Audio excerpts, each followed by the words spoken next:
Welcome to this edition of On Location. Today we're going to be capping off our coverage of the Illinois State Fair. Then we talk with Bob Vaughn, Executive Director of Sangamon Auditorium, about this upcoming season and where it all started for him. Then we're going to be looking inside the Ingrained Brewing Company at Legacy Point. That's all today. It's Sunday and we are on location.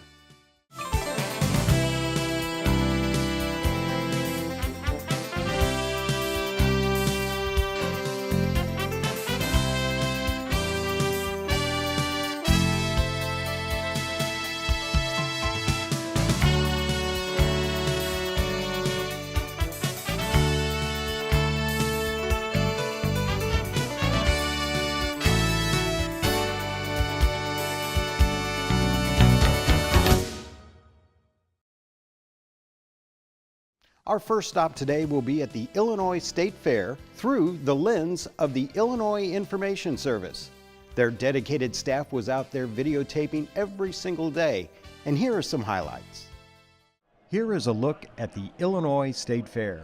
As we start to cap things off from this year's fair, we take a look back at one of the fastest weeks of the summer. The Twilight Parade kicked things off with the usual parade of political figureheads, shaking hands and greeting people.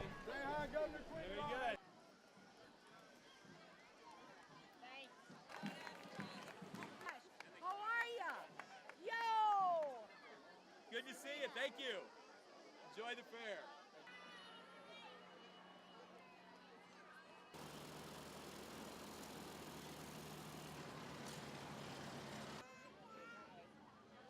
This year's Grand Marshal, 88-year-old physician Dr. Russell Donner from Rushville, Illinois.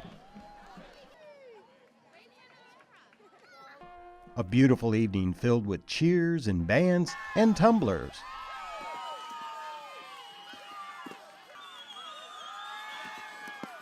Thousands waiting to participate in the 2013 State Fair. The fair welcomed back the Clydesdales.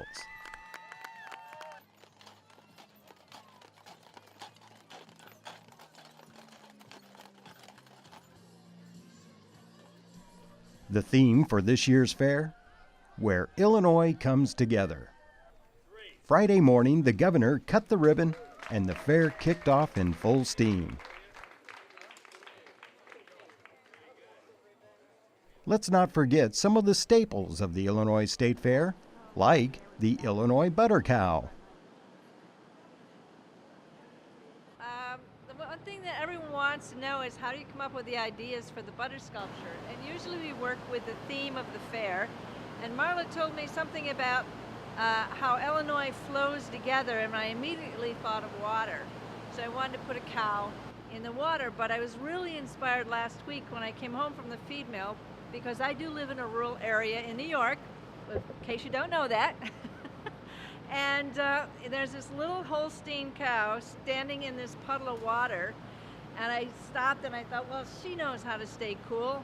And I took another look, and there's this little bird right on the end of her nose. So I wanted to use that piece of New York here in Illinois with the bird on the end of the cow's nose. Kids were also able to enjoy exotic animals in the Aussie Kingdom.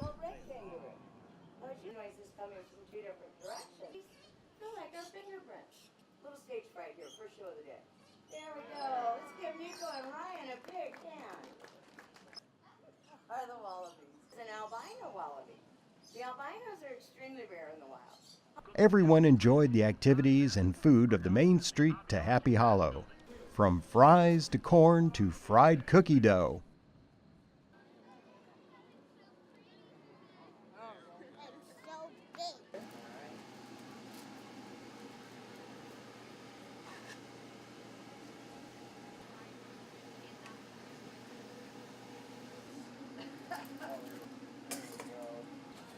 Fried some more. Yum! It's on a stick. Something for everyone and fun for all. Oh, look at that. Shark on a stick. That's okay. I'll eat anything that doesn't eat meat. There was also an athletic competition in the Happy Hollow area. We have approximately 350 contestants behind us that are competing. We have teams all the way from River City North, which is right downtown Chicago, Illinois, all the way to St. Charles, Missouri. So our goal today is to find the fittest person, or actually the fittest team in Illinois. Harness racing at the grandstand.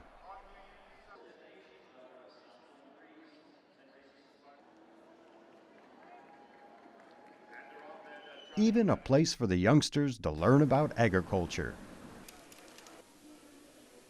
Now, we want to thank the Illinois Information Service for all the video you have just watched.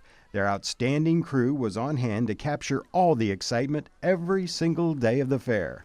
So our hats off again to the Illinois Information Service. A native of Springfield with a passion for the arts. That is Bob Vaughn. He's Executive Director of Sangamon Auditorium at the University of Illinois in Springfield. We dropped by to talk about his life and about the upcoming season. And welcome back to On Location. Today we're sitting at Sangamon Auditorium in the campus of UIS with Bob Vaughn, who is the Executive Director of Sangamon Auditorium. Bob, thank you very much for appearing on our show today. Can you tell us a little bit about yourself? Where'd you come from and what have you done? Sure, Kurt. I'm actually from Springfield, although I was born up at an Army base, Fort Sheridan, up on the North Shore of Chicago. Right. I moved to Springfield at an early age, and we've, through the school system here, have 2 degrees from UIS, from Sangamon State, formerly Sangamon State. Right. Yeah. And one of which is a Master's of Arts in Community Arts Management, which was a program really of international prominence that was offered here to help train arts managers. Went through the program, got my master's, and did internship in Taos, New Mexico at the Taos Art Association, and for half a year, and another half a year at the New Mexico Arts Commission in Santa Fe. Won a management fellowship in Washington, D.C., and worked with the National Endowment for the Arts, what was then the Federal State Partnership Program, over the summer. And then I took a job up in my first real professional position up in Fairbanks, Alaska. Worked up for 7.5 years at the Fairbanks Arts Association. Tell me, how did it bring you back to Springfield then, and how did you get involved with Sangamon State? Well, I did that for 7.5 years, and then and my wife and I were married up there, and our all but our eldest were born up in Fairbanks. But we were getting to be too far away from family, so we moved back to the Midwest, back to Jasper, Indiana. And I worked for the city of Jasper, managing the Civic Auditorium for 11 years. And then from that position, I worked there between Jasper and then chaired the Symposium in Arts Administration at Indiana University.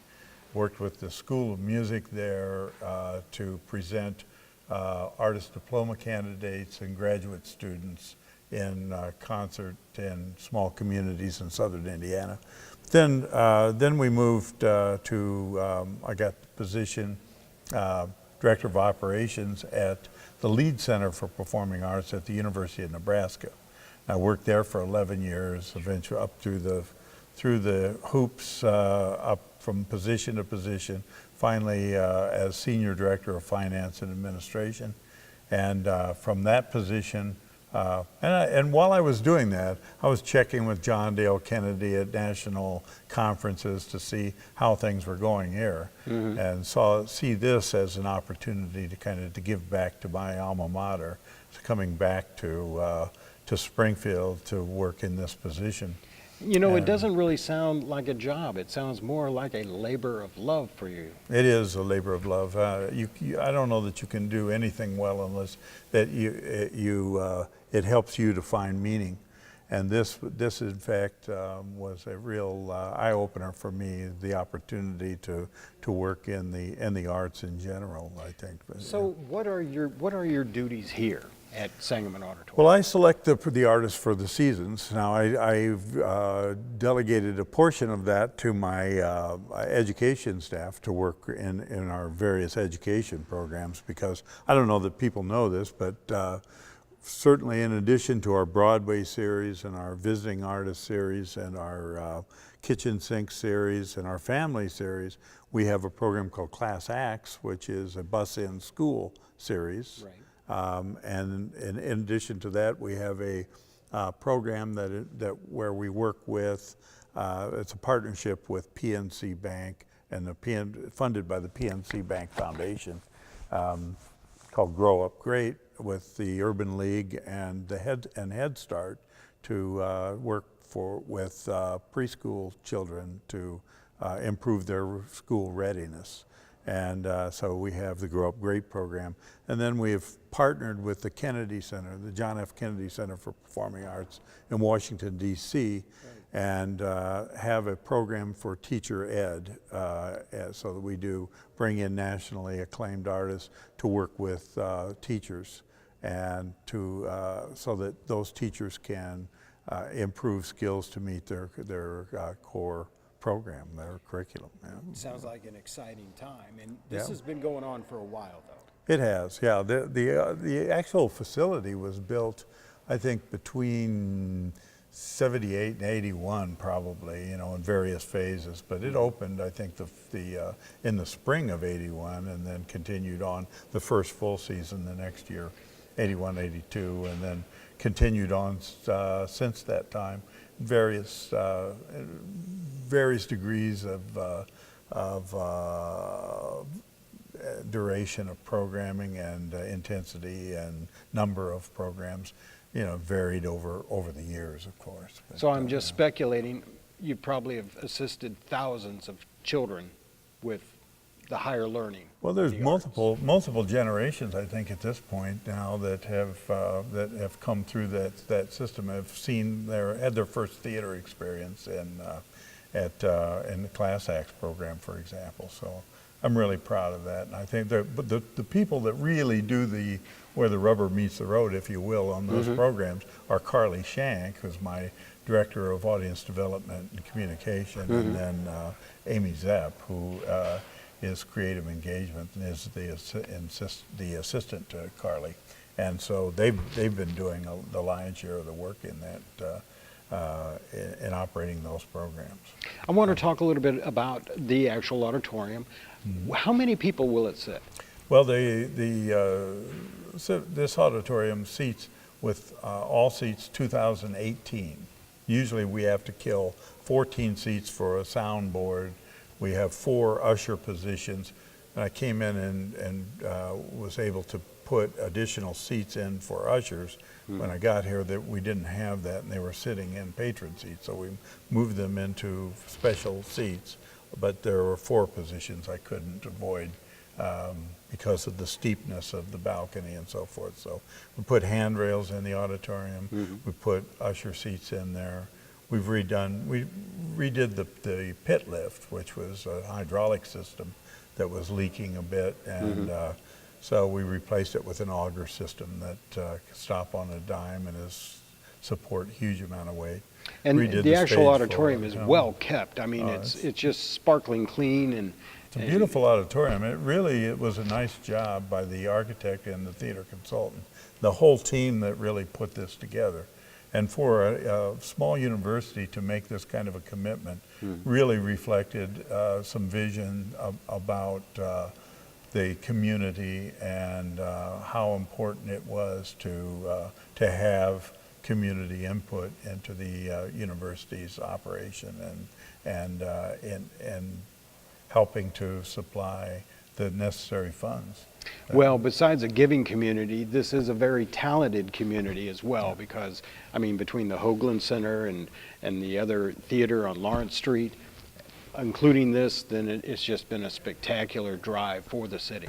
It seems like. Oh yeah. Now, Prairie Capital and the fair, and there's quite a lot going on. Right. And new high schools coming online. So tell me what is in store for us here in Central Illinois for this fall? Well, you've got some pretty amazing kinds of events coming up. We start the season with our kitchen sink series in the studio theater downstairs with Marty Ballin, who is the lead singer for the if you could say that. I mean, with Jefferson Grace Slick in Airplane, there. Yeah, right. yeah. Well, Grace probably is the lead singer. Marty was probably the lead male vocalist. But in any case, so Marty starts the season with our in the kitchen sink series. On the visiting or the Broadway series, we start with the Blue Man Group. So, oh, wow. Spectacular. yeah, Las we're Vegas doing act right two here. shows of the Blue Man Group, and it's selling very well. So if that's something you're interested in, get with the program because tickets are going very quickly.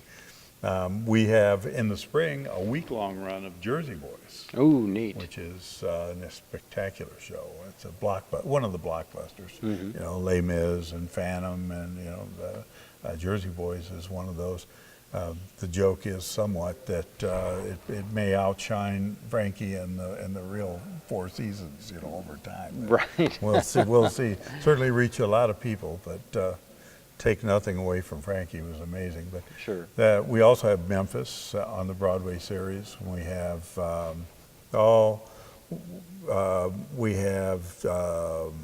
Addams Family. We Mm-hmm. have the $1 Million Quartet, the full show. Right. And a lot of folks have seen at the fair some previews for the Broadway for the Chicago cast of $1 Million Quartet. Well, this is the National Touring Company coming. So Well, let's not forget Willie Nelson. Willie Nelson is a rental, and we're working with a promoter presenting Willie Nelson, and ultimately we'll see B.B. King too, and in this arrangement with this promoter. Oh, that'll be great. We've got ZZ Top. I added that one in. We have Foreigner coming in on the Visiting Artist series. Sure. We have Mannheim Steamrollers Christmas show, which is really a popular show. Now, everybody that is maybe unaware of your schedule can go online and find the schedule and also purchase tickets. Oh, they can make it pretty easy. If they have an iPhone or an Android-based phone, you can download our app. Just go to it's a free app. You can go to the App Store and download Sangamon Auditorium. Go to dial up Sangamon Auditorium, download the app, and you'll have our entire season. Or if you don't want to do that, call the ticket office. They'll send you a brochure. It's very easy to see the whole thing. Or go online, www.sangamonauditorium.org. All right. Well, I appreciate your time, Bob, and I hope we can come back at some point and talk to you again. Thank you. All I right. appreciate this opportunity. Yeah. Well, you're welcome. Thank you. The ground has been broken, the construction crews working vigorously, and now it's time for an opening. That's the Ingrained Brewing Company out at Legacy Point. We dropped by and the owner invited us in to talk a little bit about it.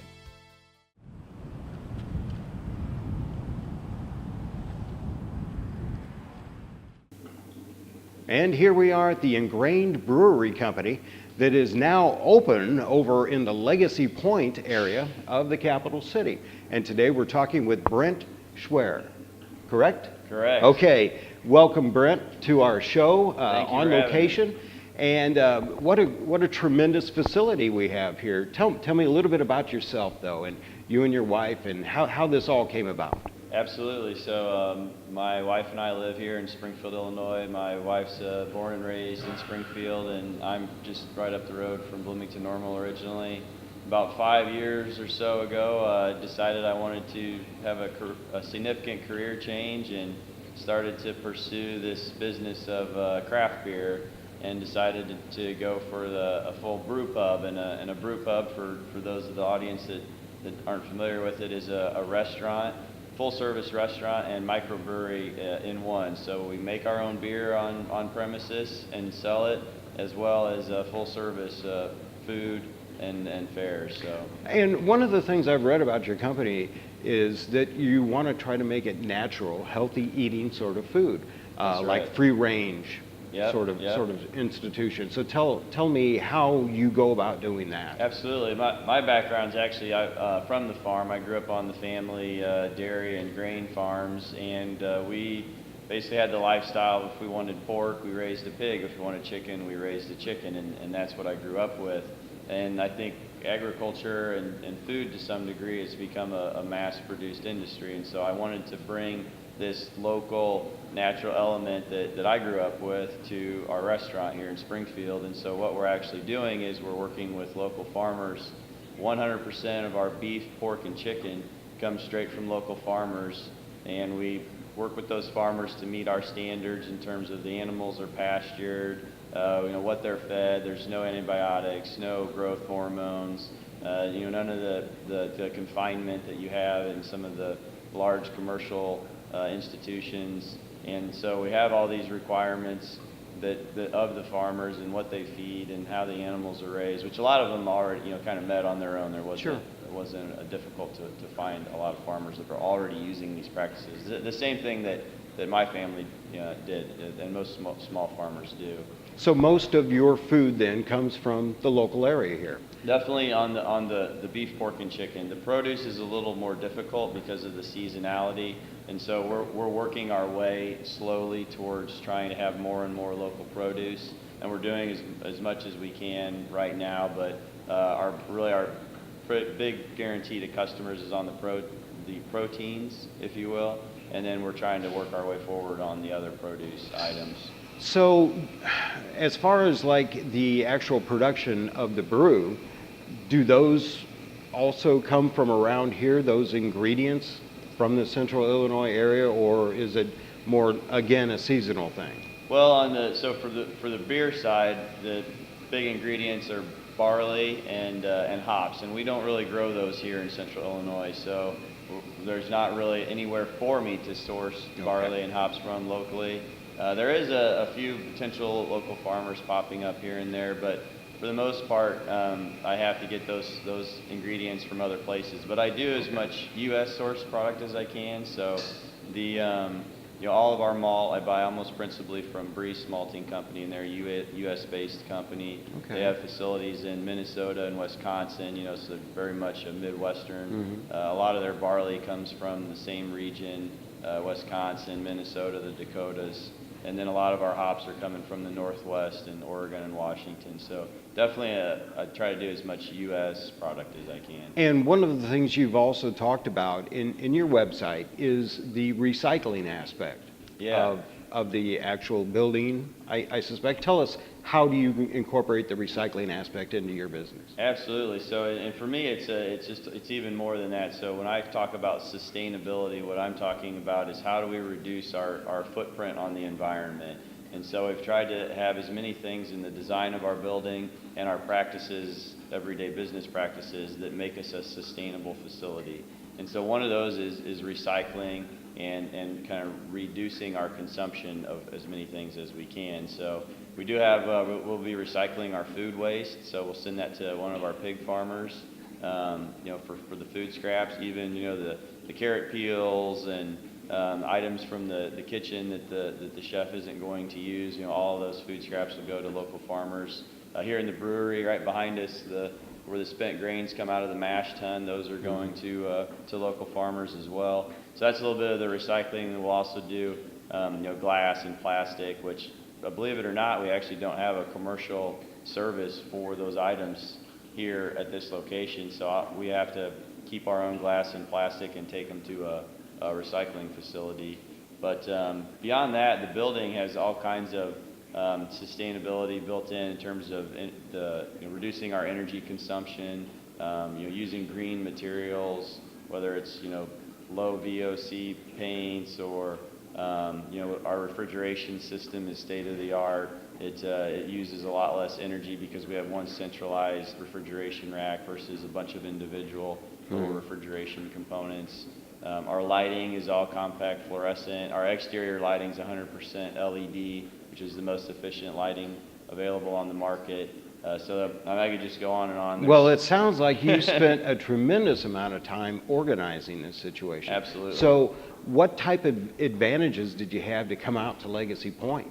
Because this is an up and coming neighborhood, basically. Absolutely. Yeah, I'm really excited to be here in Legacy Point. I really think it's going to be the future of Springfield. I was fortunate to work with the developers, and it took some time for a startup enterprise like me but they definitely, you know, saw the vision of Ingrained Brewing Company and believed in it, and worked with me to really help me considerably to get this facility off the ground and here at Legacy. My neighbors are very excited to have me as a neighbor. I'm very excited to have them as neighbors.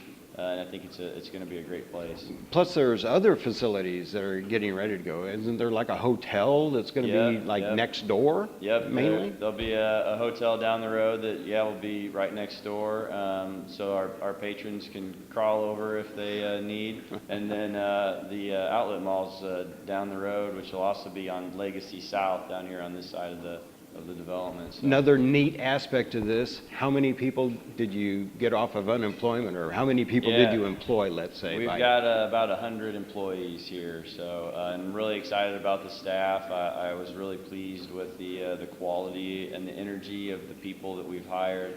Everybody, some aspect of the concept resonates with each individual member of our staff, whether it's the recycling or the sustainability or the natural food product or the beer, whatever it is. There's something for all of our employees. They're really excited to be here. Now, one other thing I want to touch upon, you have, I'm scrambling for words here, a guest brew of some sort, like where you invite somebody in to help create a new type of brew? We'll have guest taps. So on the beer side, we'll have our own beers. We'll have 8 of our own beers that we constantly rotate and are doing different things with. But I wanted to be more than just, you know, having our own beers, which obviously that's really important, and I'm really proud of the product that I make here, because I'm also the brewer. But we're also doing guest taps, and what that is, basically I bring in other craft beers, you know, other small artisanal craft breweries. I feature their products as well, so that we can kind of be a destination location for the beer lover, if you will. And finally, what's on the menu? I mean, what is coming up that we can enjoy? Yeah, our executive chef, Brad Kreitz, has really done a phenomenal job, and we're going to have, you know, we'll just start with a couple of the appetizers. Our cheese curds, one of our local farmers, actually a mile away from where I grew up. It's a great family friend. We've had an excellent relationship for a long time. They turned their dairy farm into a cheesery, and they make their own cheeses now. So they use 100% of their milk from the dairy cattle to make cheese, and we're getting fresh cheese curds from them, and we have a beer batter deep fried cheese curd that's amazing. We'll be doing our own pizzas. 100% of our menu is made from scratch, even the desserts. We have our own pastry chef, Kate, who makes our desserts 100% from scratch. We make our own doughs. I mean, everything is, all of our stocks for our soups, everything's made from scratch on the menu. How many items on the menu? Oh, that's a good question. I don't actually have a count. Right. Well, maybe 30-ish, something like that. And we'll constantly be doing specials too, because of our concept. We're purchasing whole animals from farmers, and so we have to utilize every cut of the animal, and so that means we'll feature interesting specials on a pretty much a daily basis to help us efficiently use all the cuts from the animal. So whether it's steak, pork chops, our pizzas, we have a number of different sandwiches. If you want our fresh cut fries, like I said, everything's from scratch, including our fries. Now, when this airs, you're going to be open a week. So what are the times? When are you going to be open? And is it lunch and dinner right off the bat, or tell me what that is? Lunch and dinner, 7 days a week. We'll be open at 11 a.m. every day. And we're going to let our customers feel out our closing times, but, you know, sometime around 10, 11 p.m. And then later on the weekends to have the bar area open. Sure. What a fantastic situation, and congratulations on getting everything built up out here. Thank you. And maybe at some point we may come back and want to talk to you again. So absolutely. We'll look forward to that. So closing out from Legacy Point and the Ingrained Brewing Company, thanks for joining us. We cannot thank you enough for tuning in today to On Location. If you missed anything, you could dial us up on our YouTube channel. That's On Location 217, all one word.